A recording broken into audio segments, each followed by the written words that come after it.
Assalamualaikum warahmatullahi wabarakatuh. Halo teman-teman, welcome back to my channel and let's study again with me, Anina Saheri.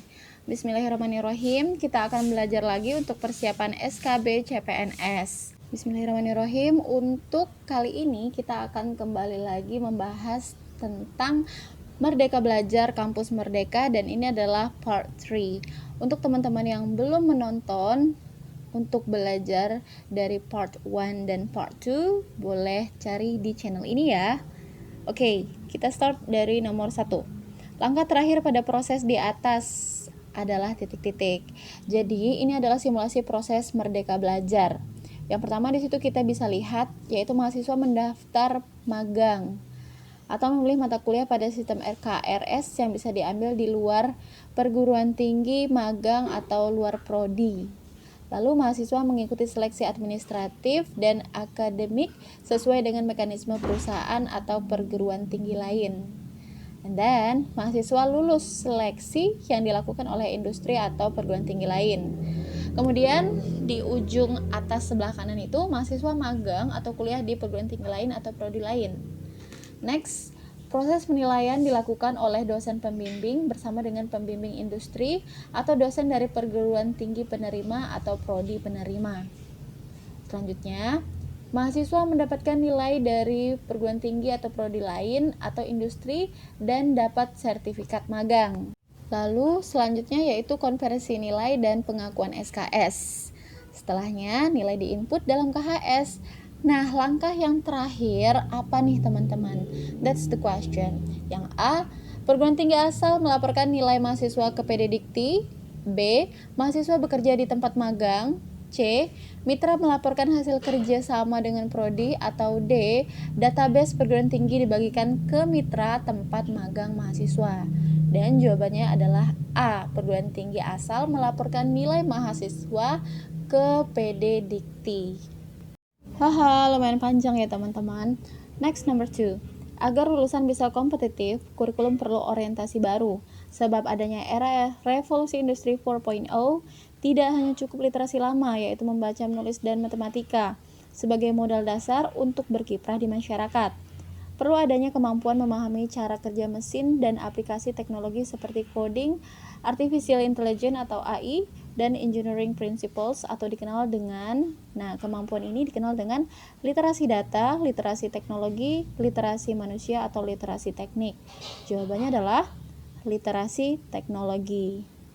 Nah, untuk literasi data itu terkait dengan kemampuan kita membaca, menganalisis, menyimpulkan big data.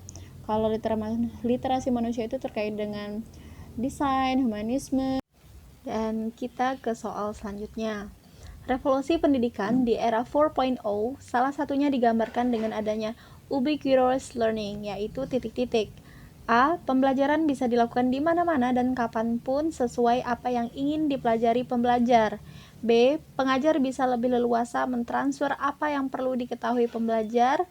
C. Pengajar memfasilitasi pembelajaran pembelajar untuk menemukan hal yang perlu mereka ketahui.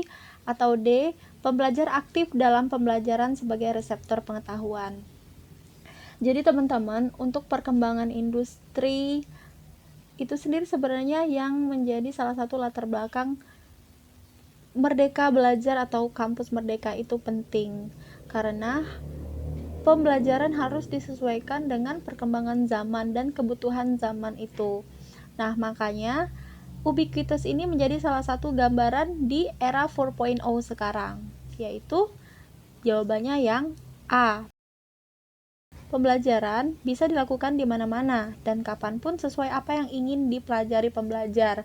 Makanya di sini ada big data. Contoh, kalau misalkan pengajar mengajar itu direkam, lalu nanti mahasiswanya atau pembelajarnya bisa mengakses dari manapun dan kapanpun. Sementara untuk pilihan B dan D, pengajar bisa leluasa mentransfer pengetahuan kepada pembelajar, atau pembelajar di sini adalah reseptor pengetahuan. Itu adalah gambaran pembelajaran di era 1.0. Lalu untuk bagian pilihan C, pengajar sebagai fasilitator berarti ya. Itu adalah gambaran pembelajaran di era 3.0. Oke, kita ke soal selanjutnya. Soal nomor 4, paradigma peran dosen sebagai tenaga pendidik di perguruan tinggi harus berubah jika ingin menciptakan SDM yang unggul, yaitu menjadi dosen penggerak. Berikut kegiatan yang bisa dilakukan sebagai dosen penggerak, kecuali A. Melakukan berbagai penelitian yang melibatkan mahasiswa. Ini mah oke ya teman-teman. Yang B. Memberikan banyak ceramah materi perkuliahan sebagai bentuk pengajaran. Ini ceramah banyak. Gimana nih teman-teman? Kalau yang C, mencari pihak-pihak lain yang mampu mendukung pembelajaran mahasiswa di kelasnya. Atau D, memperbanyak diskusi dan kerja kelompok antar mahasiswa. Dan di sini jawabannya adalah yang B. Jadi tidak banyak ceramah lagi, melainkan banyak melakukan action berupa penelitian, melibatkan mahasiswa dalam berbagai kegiatan, atau mencarikan pihak-pihak yang mampu mendukung pembelajaran mahasiswa. Nah, kalau kita lihat di atasnya teman-teman, itu ada berbagai kebijakan seperti general education, pengembangan kepemimpinan, dosen penggerak, civic intelligence, responsibility and participation, entrepreneurial mindset, pembelajar sepanjang hayat. Teman-teman bisa baca sendiri ya. Kita ke soal selanjutnya. 10 skill yang harus dimiliki untuk menghadapi revolusi industri 4.0 yang resmi oleh World Economic Forum, yaitu 1. Complex problem solving, 2. Critical thinking, 3. Creativity, 4. People management, 5. Coordinating with others, 6. Emotional intelligence, 7. Judgment and orientation making, 8. Service orientation, 9. Negotiation, and 10. Cognitive flexibility. Hal ini juga selaras dengan nilai-nilai yang harus dimiliki lulusan perguruan tinggi dalam menghadapi dunia kerja yang ditunjang dengan berlakunya Merdeka Belajar Kampus Merdeka, kecuali nilai titik-titik. A. Spiritual dan nilai-nilai kehidupan, ini mah bagus banget. B. Pengetahuan dan keterampilan, ini juga penting. C. Sikap mental dan etika profesi, juga penting untuk nantinya di dunia kerja. Atau D. Rasa inferioritas dan superioritas. Nah, jawabannya adalah yang D. Inferioritas itu perasaan seperti rendah diri gitu ya teman-teman. Kalau superioritas itu kebalikannya, tinggi hati gitu ya. Oke, kita ke soal selanjutnya. Perhatikan gambaran pembelajaran dalam Merdeka Belajar berikut. Yang bukan gambaran dari Merdeka Belajar dalam kampus Merdeka adalah nomor titik-titik. Yang nomor 1, entrepreneurial, intrapreneurial, dan data analysis skills. Ini penting ya untuk zaman 4.0 sekarang.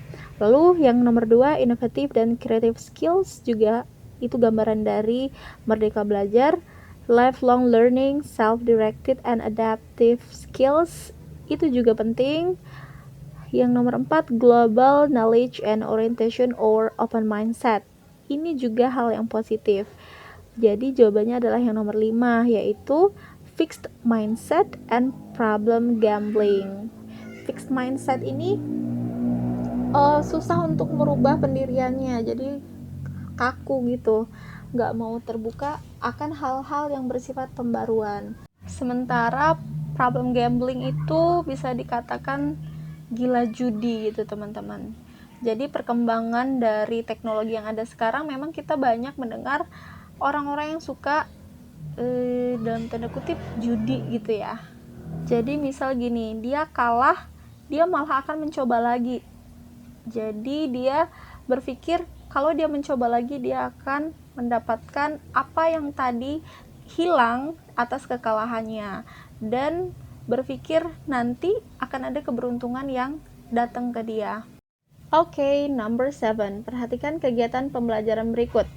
Daftar di atas adalah contoh implementasi Merdeka Belajar dalam kampus Merdeka oleh mahasiswa saat pandemi COVID-19, kecuali nomor titik-titik 1 dan 2. 1 dan 2 kuliah daring secara aktif. Iya dong, karena kan perkuliahan memang secara daring ketika pandemi ini. 2. mengembangkan proyek mandiri terkait masalah pandemi. Ya teman-teman, makanya mungkin teman-teman ada banyak mendengar penemuan-penemuan oleh mahasiswa terkait dengan masalah pandemi. Yang ketiga, ikut program relawan kemanusiaan. Iya nih, banyak dari mahasiswa yang ikut sebagai relawan. Keempat, penelitian tentang COVID-19 bersama dosen atau peneliti. Jadi, selain membuat proyek mandiri, ada juga yang ikut penelitian dosen. Nomor 4. Sudah, nomor 5. Membantu call center Kementerian Kesehatan. Ini juga ada teman-teman. Yang nomor 6, membantu desinfektan dan tracing juga ada. Nah, berarti nomor 7 dan 8 nih jawabannya mungkin. Nomor 7, memperbanyak membaca buku di lokasi perpustakaan kampus saat PPKM level 4. Ini kan kita diminta untuk di rumah aja, tapi kenapa baca bukunya malah keluar rumah, yaitu di perpus kampus. Nah, 7 tidak berarti ya, meskipun ini adalah hal yang positif untuk membacanya. Nomor 8-nya, memutuskan kegiatan dengan kampus karena tidak efektif dilakukan secara daring. No ya. Oke, jadi jawabannya adalah yang D. Nomor 8. Pengambilan 20 SKS pada kampus Merdeka dalam Merdeka Belajar dapat dilakukan di prodi yang berbeda dari prodi mahasiswa selama 1 semester di perguruan tinggi yang sama, dan juga bisa mengambil SKS selama titik-titik semester di berbeda perguruan tinggi atau pada bukan perguruan tinggi. Nah, jawabannya adalah 1 semester, 2 semester, 3 semester, atau 4 semester. Jawabannya adalah 2 semester ya teman-teman. Jadi kalau prodi berbeda masih dalam satu perguruan tinggi itu 1 semester. Tapi kalau beda perguruan tinggi atau bukan di perguruan tinggi seperti magang keluar gitu ya, itu 2 semester. Nomor 9. Berikut alur kuliah pada prodi yang berbeda di perguruan tinggi yang sama. 1. Prodi menetapkan 20 SKS yang dapat diambil mahasiswa prodi lain. 2. Prodi menawarkan mata kuliah kepada prodi lain. 3. Mahasiswa mengambil mata kuliah maksimal 20 SKS yang ditawarkan secara sukarela, disetujui oleh titik-titik. Jadi, untuk mengambil 20 SKS itu, mahasiswa harus disetujui dulu oleh siapa? Oleh dosen pembimbing akademiknya, dosen pembimbing akademik dan ketua prodi atau rektor. Dan jawabannya adalah dosen pembimbing akademik dan ketua prodi. Jadi tetap ada aturannya, yaitu harus mendapat persetujuan dari PA dan ketua prodi. Barulah nanti mahasiswanya bisa ikut perkuliahan di prodi yang berbeda di perguruan tinggi itu. 10. Agar lulusan bisa kompetitif, kurikulum perlu orientasi baru, sebab adanya era revolusi industri 4.0 tidak hanya cukup literasi lama atau membaca, menulis, dan matematika sebagai modal dasar untuk berkiprah di masyarakat. Perlu adanya kemampuan memahami cara kerja mesin dan aplikasi teknologi seperti coding, AI, dan engineering principles atau dikenal dengan, nah ini sudah ya, yaitu literasi teknologi. Ini terkait dengan literasi yang perlu kita kuasai di 4.0 era ini ya. Dalam Merdeka Belajar Kampus Merdeka, itu kita menyiapkan lulusan yang lebih kompetitif, yang memiliki literasi baru ya, yang sangat bermanfaat di era 4.0 ini, yaitu mereka memiliki kemampuan literasi data, literasi teknologi, dan literasi manusia. Oke, next question. Ini masih sama, kita ke selanjutnya lagi. Revolusi Industri 4.0 melatar belakangi lahirnya Merdeka Belajar dan Kampus Merdeka, di mana peran perguruan tinggi sangat diharapkan mampu menjawab tantangan industri 4.0 ini. Belum lagi adanya Society 5.0 di mana manusia, teknologi, dan data harus sama-sama berdaya.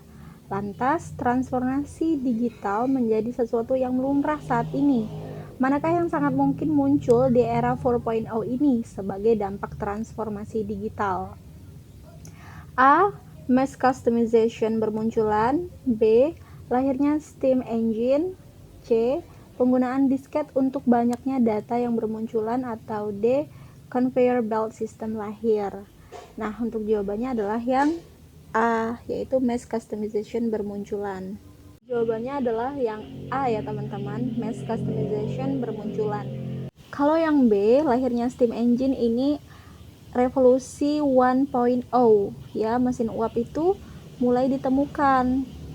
Kalau yang C, penggunaan disket untuk banyaknya data yang bermunculan, itu di 3.0, ditemukannya komputer, tapi untuk penyimpanan datanya masih menggunakan disket.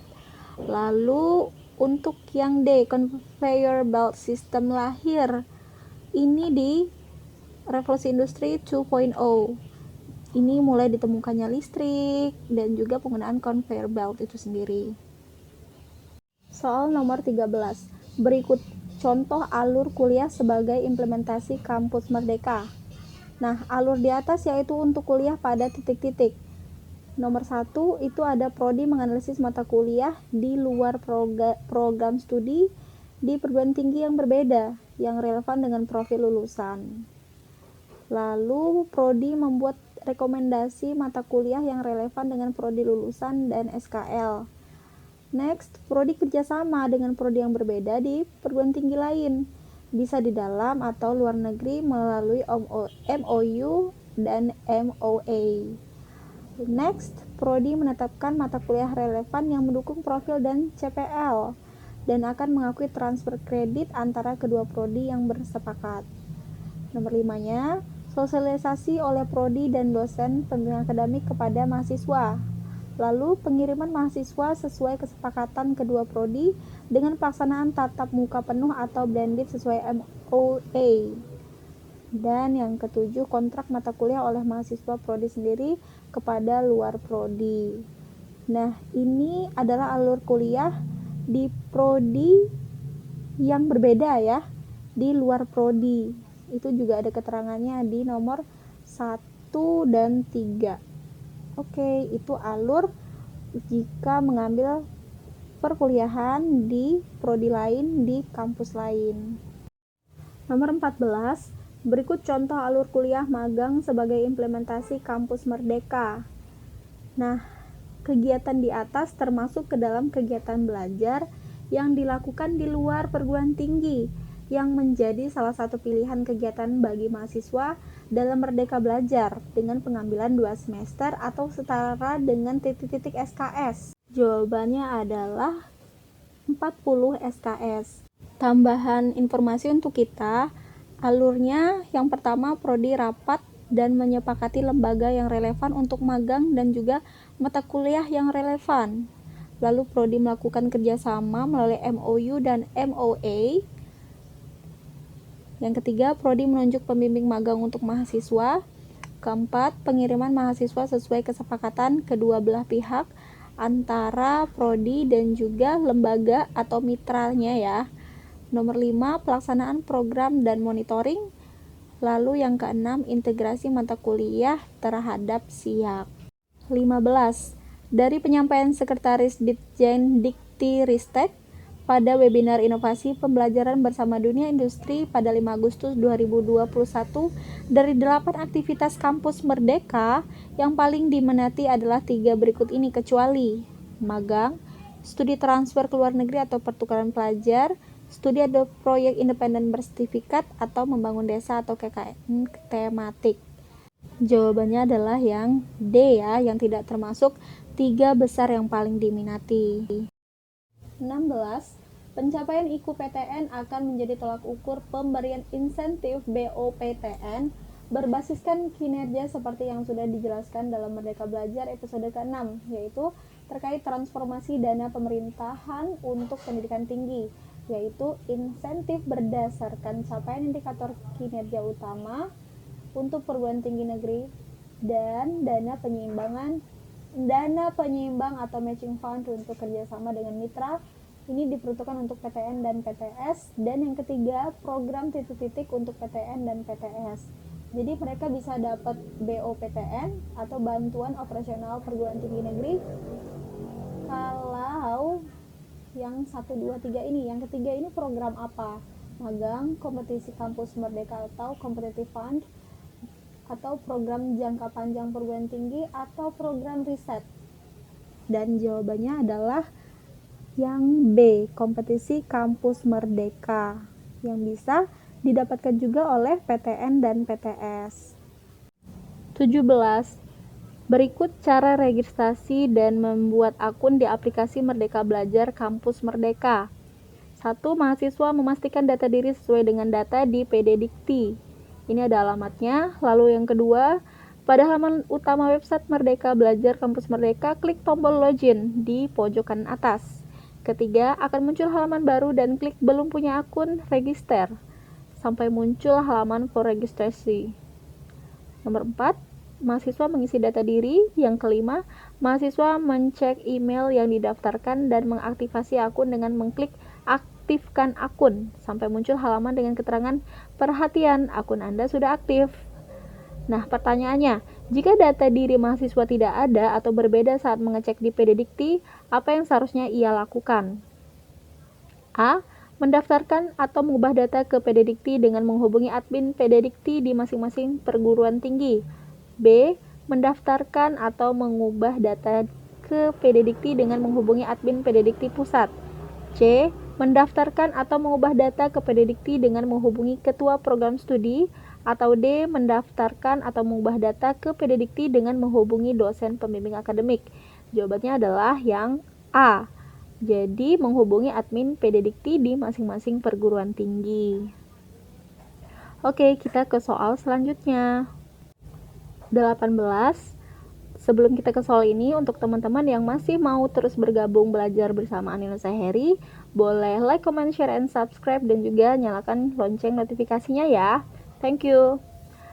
Nomor 18. Berikut alasan mahasiswa sangat dianjurkan mengikuti Merdeka Belajar Kampus Merdeka, kecuali A. Kegiatan praktik di lapangan akan dikonversi menjadi SKS. B. Eksplorasi pengetahuan dan kemampuan di lapangan selama lebih dari 3 semester. C. Menimba ilmu secara langsung dari mitra berkualitas dan terkemuka. Atau D. Belajar dan memperluas jaringan di luar program studi atau kampus asal. Dan jawabannya adalah B. Eksplorasi pengetahuan dan kemampuan di lapangan selama lebih dari 3 semester. Karena dia hanya 3 semester, tidak lebih dari 3 semester. Yaitu 1 semester di prodi berbeda di perguruan tinggi yang sama, 2 semester lagi boleh di luar perguruan tinggi. Atau di perguruan tinggi yang berbeda. 19. Berikut manfaat bagi mahasiswa dalam mengikuti kegiatan kampus mengajar pada Merdeka Belajar Kampus Merdeka kecuali titik-titik. Jadi kampus mengajar ini salah satu program yang ada di MBKM ya teman-teman. Nah, yang A, melatih keterampilan yang akan berguna di masa depan, baik dalam kehidupan personal dan profesional. Tentunya ini manfaatnya banget. Yang B, pengakuan sampai dengan 20 ke SKS. Iya ya teman-teman. Yang C, bantuan biaya hidup dan UKT bagi yang tidak sedang menerima bantuan dari pemerintah lainnya. Ini juga ada teman-teman. Dan jawabannya adalah yang D, yaitu dapat langsung diangkat menjadi PNS setelah selesai. Oke, kita ke soal yang terakhir di part 3 terkait dengan MBKM. Dengan mengikuti kampus mengajar pada MBKM, mahasiswa bisa menjadi mitra guru untuk berinovasi dalam pembelajaran berikut, kecuali titik-titik selama di SD dan SMP selama 1 semester. A. Literasi, B. Numerasi, C. Adaptasi teknologi, atau D. Demoralisasi. Dan jawabannya pasti yang D. Karena D ini punya arti yang negatif ya, yaitu demoralisasi, penurunan moral begitu. Oke, teman-teman, that's all for this video. Thank you for learning together with Aninasa Heri. Semoga bermanfaat dan juga semoga Allah Subhanahu wa taala senantiasa memberikan kita takdir baik untuk menjadi keluarga besar Kemendikbud melalui penerimaan CPNS tahun ini. Terima kasih. Remember to like, comment, share, and subscribe, dan juga nyalakan lonceng notifikasinya agar kita bisa belajar sama-sama lagi. Thank you for watching. Wassalamualaikum warahmatullahi wabarakatuh. Bye-bye.